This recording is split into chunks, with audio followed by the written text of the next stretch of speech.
ప్రతి డిపార్ట్మెంట్కు ప్రతి కలెక్టర్కు ఈ మేనిఫెస్టో పెట్టి ఇదే మన ఎజెండా, ఈ ఎజెండా ఆధారంగానే పాలన సాగుతుంది అని వారందరినీ కూడా మొట్టమొదటి రోజు నుంచి కూడా సమాయత్తం చేసి ఏకంగా 99% హామీలను అమలు చేసి గర్వంగా సగర్వంగా తలెత్తుకొని మళ్ళీ ప్రజల దగ్గరికి వెళ్ళి ఓట్లు అడిగే పరిస్థితిలోకి మొట్టమొదటిసారిగా ప్రభుత్వం అడుగులు వేసింది ఈ మన 5 సంవత్సరాల కాలంలోనే. నిజంగా ఇది జరిగినప్పుడు చూసినప్పుడు నిజంగా ఆశ్చర్యం అనిపిస్తుంది. ఎప్పుడు చూడని విధంగా ఏకంగా 2,70,000 కోట్ల రూపాయలు ఎప్పుడు జరగలే. ఇది ఏ పథకం ఎప్పుడు ఇస్తామో, ఏ నెలలో ఇస్తామో ఏకంగా క్యాలెండర్ ముందే ప్రకటించి, ఆ సంవత్సరానికి సంబంధించిన క్యాలెండర్ ముందే ప్రకటించి,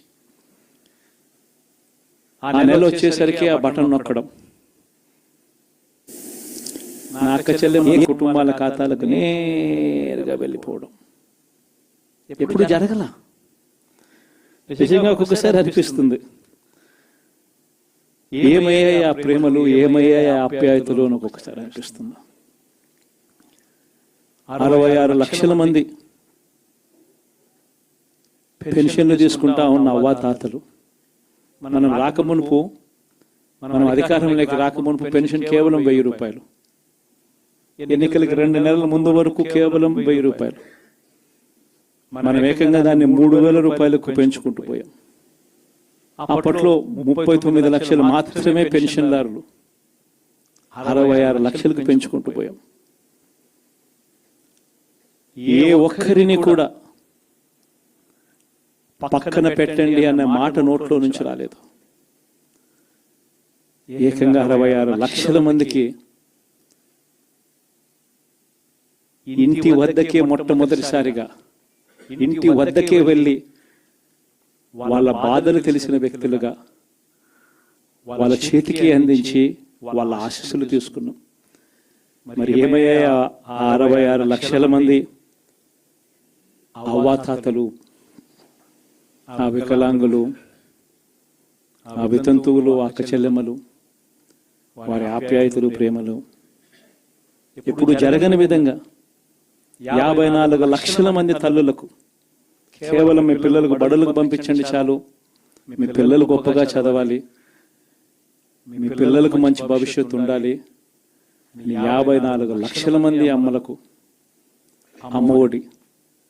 మరి ఏమయ్యాయి వాళ్ళ ప్రేమలు, వాళ్ళ ఆప్యాయతలు? ఏకంగా 53,58,000 మంది రైతన్నలకు, ఇంతకు ముందు ఎప్పుడు జరగల. పెట్టుబడి సమయం వచ్చేసరికి రైతన్నలకు పెట్టుబడి సహాయంగా రైతు భరోసా ఇచ్చే కార్యక్రమం, ఎప్పుడు చూడని విప్లవాత్మక మార్పులు వ్యవసాయ రంగంలో. ఏమయ్యాయి వారి ప్రేమలు, వారి ఆప్యాయతలు అంటే అది తెలియదు.